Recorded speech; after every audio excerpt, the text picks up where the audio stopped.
Alexandra Blackwood never imagined her morning commute would end in a fight for her life. The day had begun like any other, with the crisp autumn air of Vermont filling her lungs as she drove along Route 7 toward her job as a graphic designer. The vibrant fall foliage painted the landscape in fiery hues, and Alexandra, a 47-year-old transgender woman, felt at ease, sipping her caramel macchiato and chatting with her close friend about weekend plans. For all its simplicity, life felt steady until it wasn't. The moose appeared out of nowhere. At 65 mph, there was no time to react. Alexandra's car swerved sharply, the wheels losing traction on the damp road. She felt the vehicle spin uncontrollably before everything became a blur of tumbling motion.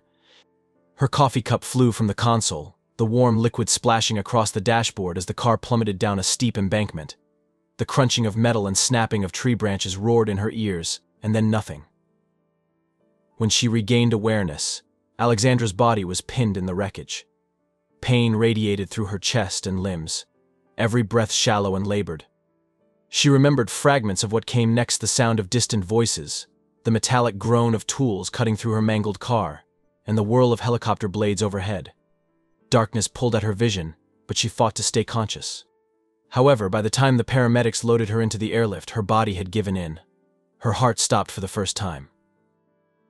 What happened in those moments between life and death was unlike anything Alexandra had ever imagined.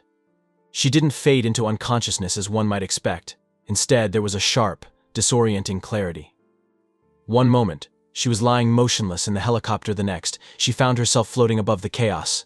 She could see the paramedics working frantically on her body, their voices urgent but muffled, as if coming from underwater. Blood stained her clothes, and her face was pale, but Alexandra felt no pain, only an eerie detachment, as though she were watching a scene from a movie. Then, a force pulled her upward. The sensation was immediate and overwhelming, as if she were being swept through a tunnel at impossible speeds. Colors unlike any she had seen before swirled around her, vivid and incomprehensible. There was no time to process what was happening. She was simply moving. A deep, resonating hum filled the space, vibrating through her very essence, and she felt herself being drawn towards something vast and unknown. It wasn't peaceful. There was no warm light or comforting presence waiting at the end of the tunnel, as she'd heard described in other near-death experiences. Instead, there was a profound sense of exposure, as if every layer of her being was being stripped away. Memories flooded her mind not as a sequence, but as a simultaneous explosion of moments. Her life played out in vivid clarity, each action and decision laid bare for her to see. She felt the weight of her choices, not just intellectually, but physically. Every selfish act, every unkind word, every instance of avoiding the deeper questions about her identity and purpose pressed against her like a heavy stone. The most jarring part of the experience was the undeniable reality of it all. Alexandra had always been pragmatic, someone who sought to explain the world through logic and reason. She had never been particularly spiritual, let alone religious. Yet here she was, experiencing something that defied every explanation she could have conjured. The tunnel seemed to go on forever, the pull growing stronger, until she suddenly found herself in a vast expanse, unlike anything she had ever known. It wasn't dark, nor was it light. It simply was. The space felt infinite, and yet Alexandra felt a presence within it, something immense and powerful. She couldn't see it, but she knew it was there. The presence seemed to encompass everything: love, truth, authority, and a piercing clarity that made her feel small and exposed. In its presence there was no hiding, no justification, no excuses. Every mask she had worn, every identity she had embraced, melted away, leaving only the core of who she truly was. For Alexandra, this was the most terrifying part. She had spent much of her life shaping her identity, working to define who she was in a way that felt authentic and true to herself. Yet, in this place, all of it seemed fragile and temporary. The presence communicated without words, and Alexandra understood in an instant that her life was being measured not by the standards she had set for herself, but by something far greater. She felt simultaneously loved and unworthy, as if the presence knew every part of her and still cared deeply, but could not ignore the truth she had ignored or avoided.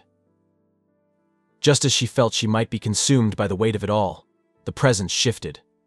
The overwhelming intensity softened, replaced by something she could only describe as an invitation. Alexandra understood that she was being given a choice, a chance to return to her life, but with a deeper understanding of who she was and who she was meant to be. The realization filled her with equal parts awe and dread. She knew that if she chose to go back, everything would have to change. The next thing she knew, Alexandra gasped for air as her heart restarted in the helicopter. Pain seared through her body, but it was nothing compared to the storm of emotions and revelations within her. She had seen something that couldn't be unseen, felt something that couldn't be denied. Life, death, and identity would never look the same again. As Alexandra Blackwood was pulled through the swirling vortex, she felt her very being exposed to something far greater than herself. The colors, the hum, the indescribable force, all of it seemed to be leading her to an encounter she couldn't yet comprehend. But before she could make sense of where she was going, everything around her shifted. The chaotic motion stopped, and she found herself in an endless expanse, suspended in what felt like timelessness. Then, without warning, her life began to unfold before her, not as a series of memories, but as a complete, simultaneous immersion. She wasn't just watching her life play out, she was reliving it. Every moment brought to life with an intensity she had never experienced. Each decision, every word spoken, every relationship, big or small, appeared before her with crystalline clarity.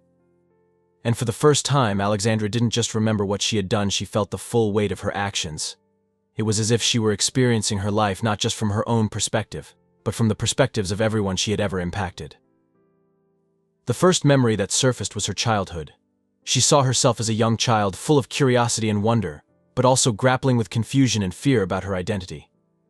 She felt the sting of rejection from classmates who didn't understand her, the ache of isolation as she tried to make sense of who she was. Yet, in this review, those moments weren't simply replayed, they were illuminated with a new layer of meaning. She saw how each decision she made to protect herself, to build walls, to forge an identity separate from the pain, had created ripple effects that stretched far beyond her. Then came her teenage years, a period marked by rebellion and defiance. Alexandra watched as she pushed away the faith of her childhood, rejecting the traditions and teachings that once gave her comfort. She saw herself turning to the world to define her, seeking validation in external identities and relationships. At the time, it had felt empowering, like she was taking control of her narrative. But now, from this vantage point, she could see how those choices had distanced her from something deeper, something true. The review shifted to her adulthood. She saw her transition, the surgeries, the moments of triumph as she embraced her new identity, and the pride she felt in finally living as herself. But alongside those moments, she saw the cost, relationships that had fractured, people who had been hurt by her words or actions, even unintentionally. What struck her most was seeing how her pursuit of self-expression had sometimes blinded her to the needs and struggles of those around her. It wasn't just the big moments that came into focus. The review showed her the smaller ones, too, the times she had ignored a friend in need because she was too caught up in her own challenges, the moments of sharp words spoken in anger, their impact reverberating far longer than she had imagined. Each instance carried a weight that pressed against her, not as punishment, but as a reflection of the truth. But the hardest part came when her relationships appeared before her. Alexandra had always viewed her life as a journey of self-discovery and acceptance, believing she was forging a path to happiness. Yet now she saw how her choices, while authentic to her, had sometimes led others astray. She was shown moments when her advocacy for gender identity and her vocal support of certain ideologies had influenced others, not always for the better. She saw young people who had looked to her as a role model, inspired by her courage to live openly, but who had also struggled with their own identities in ways she hadn't anticipated. It was like seeing drops of ink spreading through water, her choices rippling outward, touching lives she hadn't even known she'd affected. The review wasn't accusatory, it was honest. Alexandra felt an overwhelming sense of accountability, not guilt, but an understanding of how interconnected life truly was.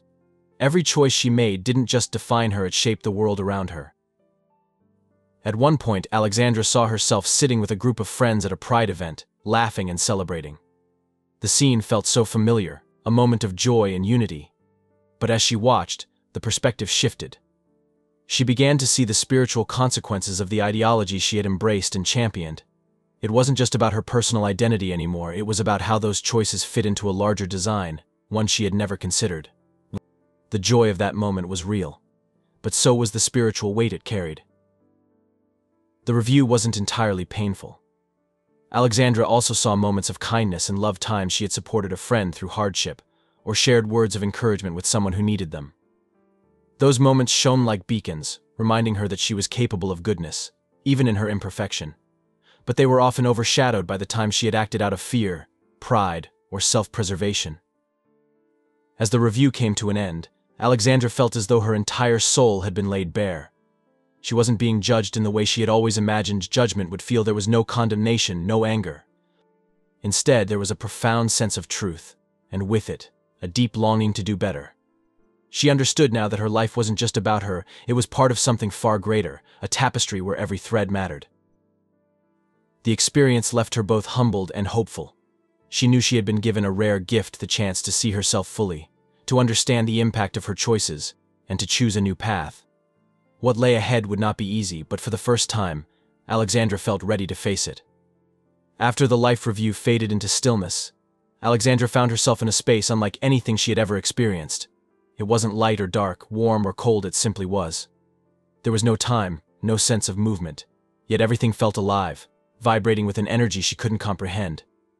She felt small, exposed, and yet inexplicably drawn to something she couldn't see but knew was there. Then, from the boundless expanse, a presence emerged. It wasn't a figure, not in the way one might expect, yet Alexandra knew who it was. It was Jesus Christ. The recognition wasn't visual, it was immediate and absolute, as though her soul had always known him, even when her mind hadn't. His presence was overwhelming, pure love, authority, and truth radiated from him, filling every corner of the space. It was like standing in the sun yet feeling no heat, only the immense weight of his reality. Alexandra wanted to speak, to explain, to justify herself, but the moment she tried, she realized words were unnecessary. Jesus didn't speak with his voice. Instead, his thoughts poured directly into her consciousness, each one clearer than anything she had ever heard. There was no sound, but the messages were undeniable. His love for her was the first thing she understood, an all-encompassing, unconditional love that pierced through every barrier she had ever built around her heart. It was a love so powerful it brought tears to her eyes, and yet, with it came an undeniable clarity about the choices she had made. In his presence, every justification she had ever told herself crumbled. The decisions she had made about her identity, the paths she had taken in defiance of traditional teachings, all felt exposed, not in a way that condemned her, but in a way that revealed truth. Jesus wasn't harsh, he wasn't angry. But his love came with a weight of accountability that was impossible to ignore. It was as if his very existence was truth itself, and standing before him, Alexandra could no longer hide from it. In an instant, she saw her life through his eyes, not just her actions, but her heart, her intentions, and the ripple effects of her choices. Her transition, which had once felt like a journey towards self-fulfillment, was laid bare. Jesus didn't condemn her for the feelings of dysphoria she had wrestled with. Instead, he showed her how those feelings were part of a broken world, not a reflection of her true identity in him. She understood that her desires weren't sins in themselves, but the way she had acted on them, the way she had embraced them as her identity, had taken her further from his design.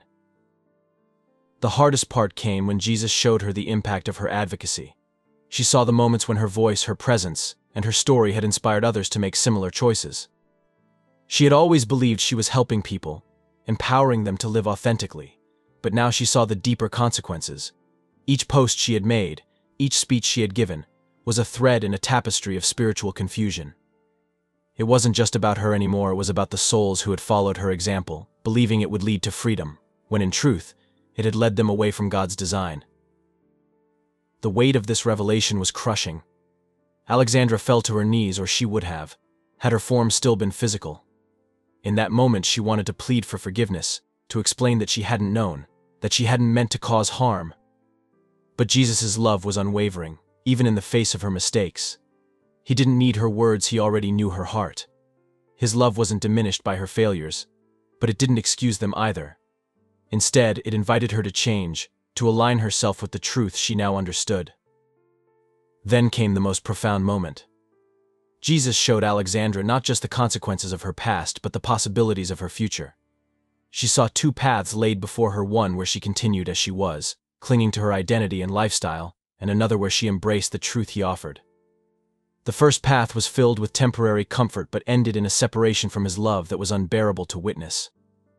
The second path was fraught with challenges, rejection, loneliness, and the pain of letting go of what she had built for herself, but it glowed with the light of purpose and ultimate peace. As she stood in the presence of Jesus, Alexandra felt a stirring of hope. She understood that this wasn't just a moment of judgment, it was a moment of invitation. She was being given a choice to return to her life with a new understanding and the courage to live in truth, or to remain separated from him forever. The choice was hers, but the love in his presence made the answer clear. "I'll go back," she thought, the words forming not in her mouth but in her soul. Instantly, the overwhelming weight lifted, replaced by a deep, unshakable peace. Jesus' final message flowed into her. This isn't about condemnation, it's about love.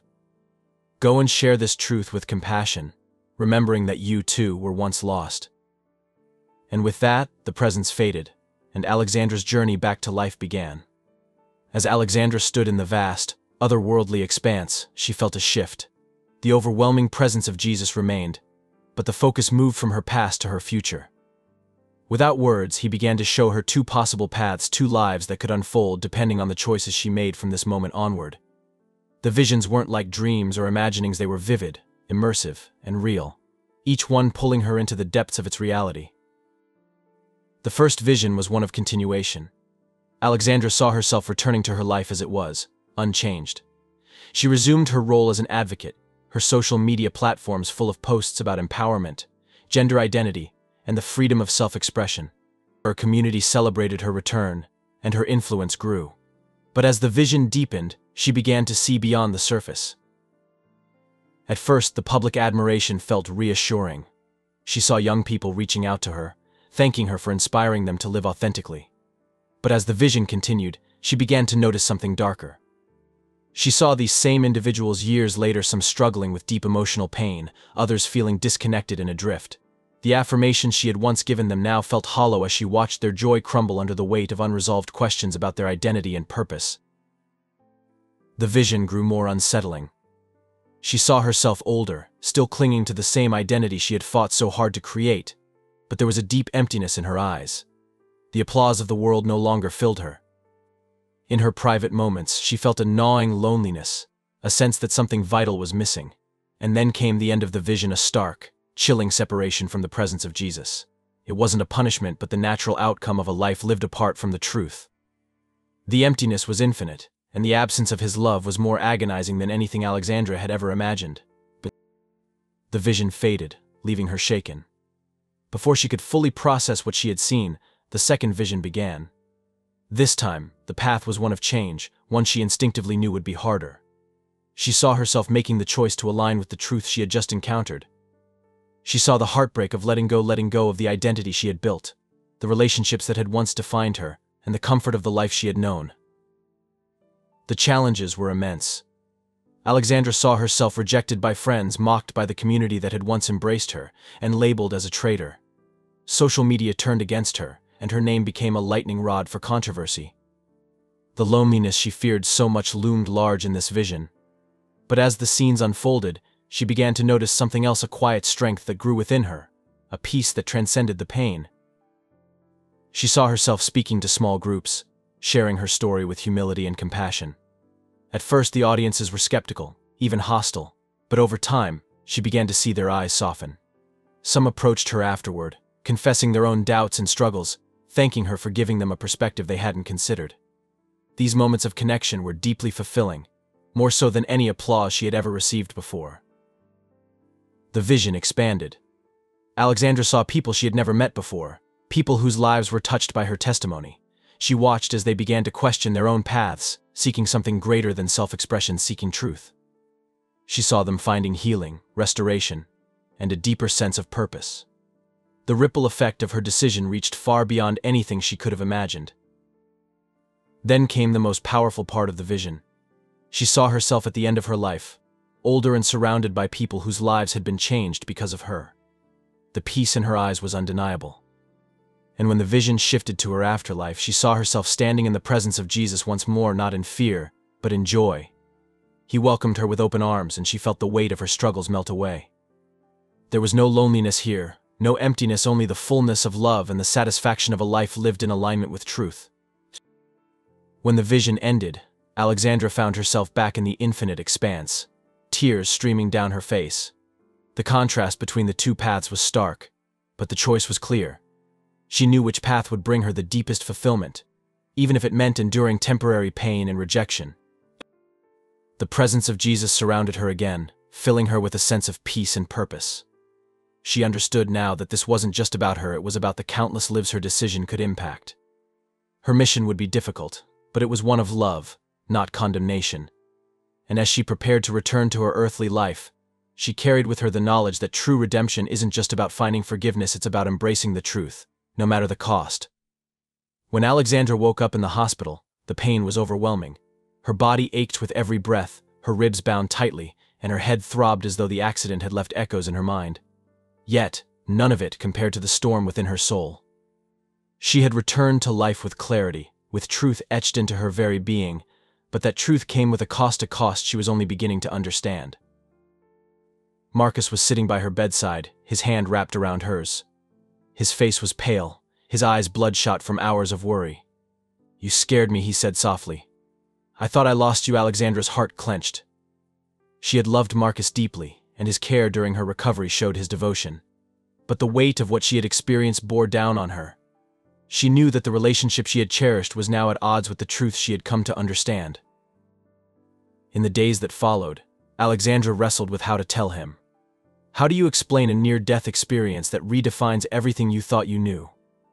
How do you tell someone you love that you can no longer be with them, not because you've stopped caring, but because you've found a deeper calling that requires a painful letting go? When the conversation finally happened, it was raw and heartbreaking. "Marcus," she began, her voice trembling, "I need to tell you something. When I was gone, I saw things that changed me." She spoke of her encounter with Jesus, of the truths revealed to her, and of her new understanding of life, love, and identity. Marcus listened, his expression shifting from confusion to hurt to disbelief. "You're saying we can't be together because of a vision?" he asked, his voice breaking. "Because some divine message told you we're wrong?" "It wasn't like that," Alexandra said, tears streaming down her face. "It wasn't about judgment or hate. It was about truth. I've lived so much of my life searching for something real, and I found it. But that truth means I have to change, even if it hurts." Marcus stood abruptly, pacing the room. "So you're just throwing us away? Everything we've built? You're letting this experience dictate your life?" His words were sharp, but Alexandra couldn't blame him. She knew how deeply she was wounding him, how much he had invested in their life together. "I don't want to hurt you," she whispered, "but I can't go back to who I was. I have to follow this path, no matter how hard it is." The days that followed were some of the hardest of Alexandra's life. Marcus moved out, leaving the home they had shared filled with an emptiness that seemed to echo her own grief. Friends she had leaned on for years began to pull away as word spread about her decision. Some called her a traitor to the community she had once been a part of. Others dismissed her as delusional or brainwashed. Social media became a battlefield, with strangers and former allies alike accusing her of hate, bigotry, and self-loathing. Every time Alexandra logged in, her heart sank at the barrage of criticism. People she had considered close friends posted scathing remarks, painting her as a symbol of regression in a world fighting for progress.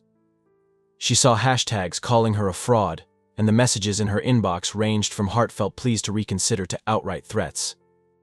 The isolation was suffocating, but Alexandra held on to the peace she had felt in that otherworldly expanse, the knowledge that she was walking the path she was meant to, no matter how rocky it was.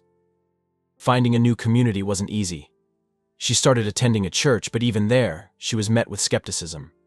Some members questioned her sincerity, while others viewed her as a controversial figure, a lightning rod for attention. It wasn't until she met a small group of individuals who had faced similar journeys, people who had also walked away from their old lives to embrace a new understanding of truth, that she began to feel a sense of belonging again. The group became her lifeline, a place where she could share her struggles without fear of judgment. They listened as she spoke about the pain of losing Marcus, the rejection from her friends, and the doubts that crept in during quiet moments. Together they encouraged one another, reminding themselves that the cost of change, though high, was worth it for the peace and purpose they had found. Alexandra's story began to spread, not through her own efforts but through word of mouth. People reached out to her privately, sharing their own questions and struggles. Some were angry, accusing her of causing harm, but others were searching, desperate for something more. For every hateful comment, there was a quiet message of gratitude from someone who felt seen for the first time. Through it all, Alexandra clung to the lessons she had learned during her near-death experience. She understood now that love wasn't about affirming every choice, it was about guiding people toward truth, even when that truth was difficult. The cost of change was steep, but the peace it brought was immeasurable. And as she continued to walk her path, she carried the hope that others, too, might find the courage to embrace it.